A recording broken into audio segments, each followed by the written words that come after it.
হেৰি শুনিছে এ আমাৰ গাঁৱৰ যে তিনিআলিত যে বহি থাকে ৰাতুল তাক আজি মই ভালকৈ গালি কেইটামান দি থৈ আহিছোঁ এই আমাৰ ছোৱালীজনীয়ে কালি বোলে স্কুটিখন লৈ গৈ থাকোঁতে সি বোলে তাইক বোলে যি টি বেয়াকৈ কৈ বোলে গালি পাৰি আছিলে বোলে তুমিতো বাপেকটো হয়তো একোৱেই নাজানা হয় নেকি বাৰু মই ৰাতুললৈ ফোন এটা কৰোঁ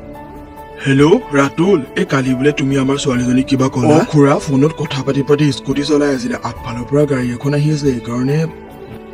ফোনত কথা পাতি স্কুটি চলাইছিলি ৰাতুল তুমি যদি আকৌ এবাৰ দেখা তাইক তুমি গালি নাপাৰিবা পাৰিলে 2 এচাট লগাই দিবা মই পাৰ্মিশ্যন দিছোঁ বাৰু হ'ব দিয়া এতিয়ালৈ শুনিলা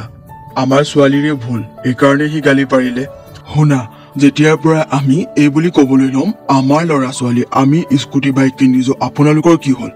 গম পাবা তেতিয়াৰ পৰাই আমাৰ ল'ৰা ছোৱালী অধপতনি গৈছে তুমি পাৰিলে ৰাতুলক এবাৰ থেংক ইউ ক'বা আৰু চৰি বুলি কৈ থৈ আহিবা ঠিক আছে